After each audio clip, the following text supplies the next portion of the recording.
The Fujifilm Fujinon XF 56mm 1.2 R lens. Is it worth buying? Here's my 56mm on the X Pro 1.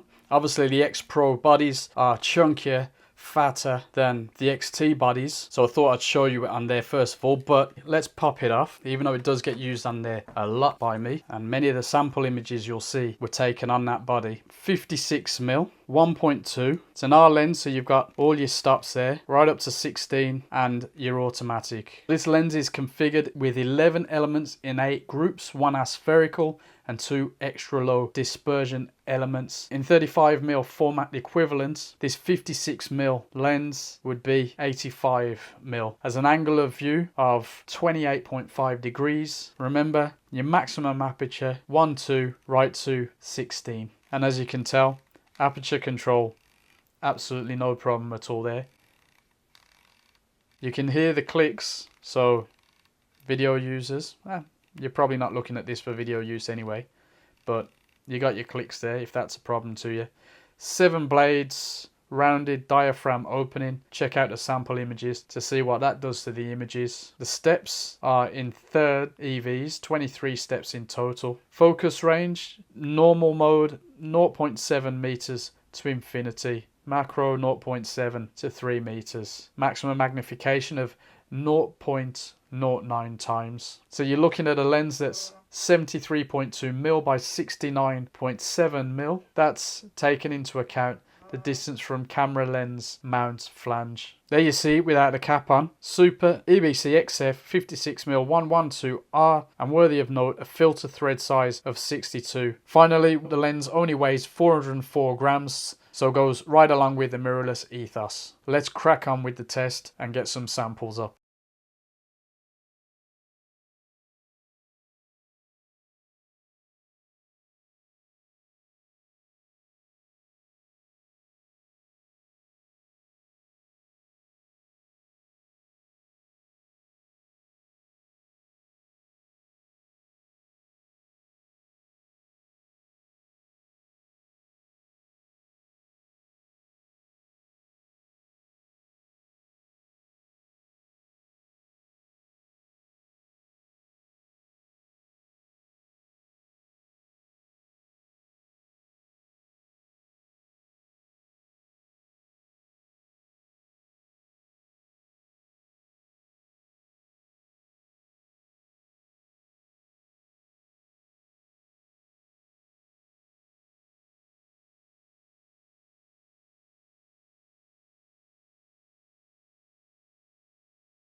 You've probably guessed that I absolutely love this lens. In fact, as soon as I set eyes on it, I had to have it. The focal length was just what I needed. In fact, it's what I needed to replace on my full frame Nikon, which was still using with the 85 1.4D lens, which was a great lens. First, actually, I saw a great price for this in Colombia. The exchange rate was really favorable at the time, and I just fell in love with the lens. I had thought about getting it when I went back there, but I couldn't wait. I wanted to use it. I wanted to get it into my wedding season right there and then. So it had to come along, and I've been using it for a good while since now, and I absolutely love it. It has stayed on this X Pro 1, which has not been an issue. The focus speed has been fine. Let me just give you an idea of how it sounds and the speed of the autofocus. But frankly, the speed is not an issue for me at all. And of course, on the newer bodies, even less of a question. Focus just in front of me, and I'm going to go for the nearest, or rather the furthest corner.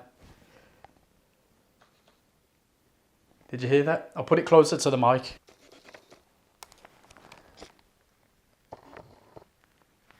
So you can hear it's not particularly snappy and fast, but I've found it hasn't been a problem. It's locked on just where I want it. And of course, you can get it where you want and just rock back and forth if you're in manual focus. I do like to use back button focusing. I'll throw it into manual and use on this body the AFL button, and I'll use that, and then I can just release with the shutter release instead of focus and shoot. Just a little bit more sure for me.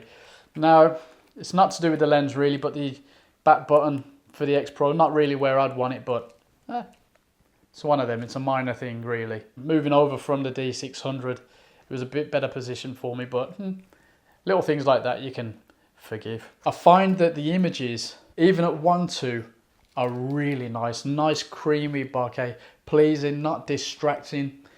The usual requisites for a lens that I use when I work. As you've probably guessed, most of the lenses I use, possibly because the Fujifilm lens aren't that rapid, but they produce fine images, nice contrast, good faithful colors, and of course, great bokeh, nice and creamy. That's what I'm looking for. Nothing with distracting shapes, you know, distracting like the donut rings on the mirror lenses, which I've still got to get hold of one of those. Does look fun. You can happily shoot something nice and close, and the background will just be nice, even. In fact, even just looking on the screen, which isn't your best judge, but it gives you an idea. There's no real fall off on the edges.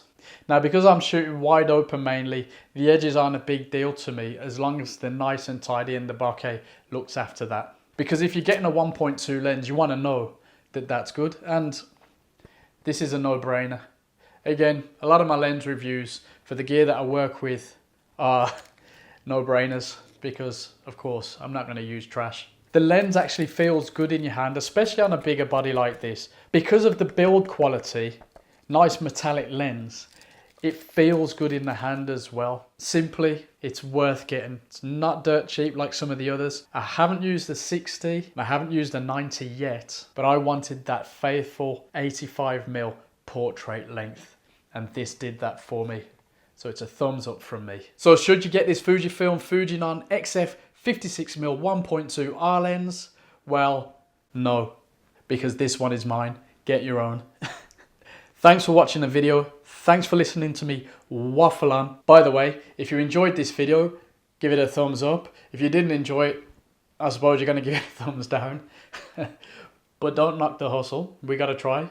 It's not a hustle, but the effort.